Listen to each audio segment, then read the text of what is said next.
ગુજરાત કિસાન કોંગ્રેસના નેજા હેઠળ આજે શુક્રવારે જામનગર કલેક્ટર કચેરી ખાતે કોંગ્રેસના આગેવાનો અને કાર્યકર્તાઓએ સરકારની નીતિને ખેડૂતો વિરોધી લેખાવીને આવેદનપત્ર આપ્યું હતું। વર્ષ 2024માં કમોસમી વરસાદને કારણે ખેડૂતોને કપાસના પાકમાં જે નુકસાન થયું હતું તેના માટે સરકારે સહાય પેકેજ જે તે જાહેર કર્યું હતું। આ માટે ખેડૂતોએ સરકારના પોર્ટલ પર ઓનલાઈન વિગતો ભરવાની હોય છે, પરંતુ ગુજરાત સરકારનું આ પોર્ટલ સતત 12 દિવસથી ખુલી રહ્યું નથી। એટલે કોંગ્રેસ દ્વારા એવો આક્ષેપ કરવામાં આવ્યો હતો કે સરકાર દ્વારા ખેડૂતોને સહાય પેકેજના નામે આ એક લટકતું ગાજર દેખાડવામાં આવ્યું છે। આ પ્રકારનો આશ્ચર્યજનક કાર્યક્રમ ગુજરાત કિસાન કોંગ્રેસ અને જામનગર જિલ્લા કોંગ્રેસ સમિતિ દ્વારા આપવામાં આવ્યો હતો અને કલેક્ટર કચેરીએ આવેદનપત્ર આપવામાં આવ્યું છે। આ તકે ગુજરાત કિસાન કોંગ્રેસના ચેરમેન પાલભાઈ આંબલિયા, જામનગર જિલ્લા કોંગ્રેસ સમિતિના અધ્યક્ષ મનોજભાઈ કથિરિયા અને પૂર્વ અધ્યક્ષ જીવણભાઈ કુંભરવડિયા વગેરે હાજર રહ્યા હતા। આ તકે પાલભાઈ આંબલિયાએ આપેલી ટૂંકી વિગતો પ્રસ્તુત છે। દુખાવાથી પીડાતા દર્દીઓ માટે જામનગરમાં ફ્રી ડેમો। નમ્રતા વેલનેસ સેન્ટર।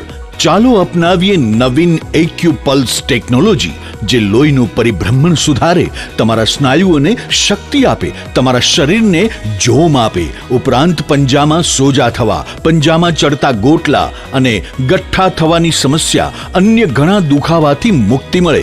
લોહી પરિભ્રમણથી થતા આ રહ્યા સુધારા અને ફાયદાઓ। કોષની વૃદ્ધિ અને અંગની કામગીરીમાં સુધારો, ત્વચાને વધારે સ્વસ્થ બનાવે, ત્વચાની રોગ પ્રતિકારકતા વધારે, ઓક્સિજનથી સમૃદ્ધ લોહી સ્નાયુઓને આપે, હૃદયની સ્થિતિમાં સુધારો કરે, હાઈ બ્લડ પ્રેશરની સ્થિતિમાં સુધારો કરે, મગજની કામગીરીમાં સુધારો કરે, શરીરમાં જોમ અને શક્તિ વધારે।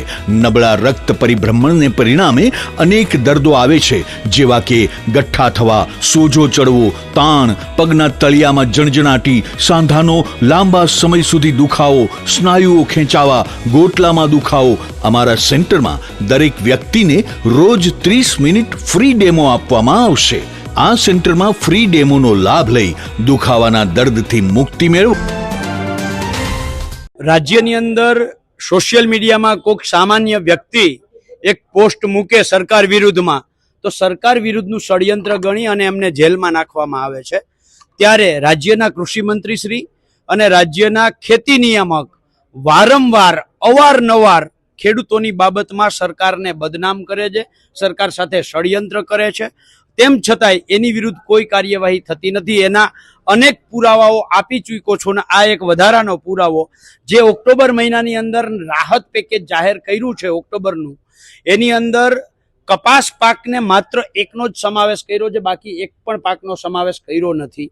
નંબર 2, 14 જુલાઈથી 28 જુલાઈની વચ્ચે ખેડૂતોએ ઓનલાઈન કરવાનું હતું। આજે 25 જુલાઈ થઈ છે, 12 દિવસ થયા છે।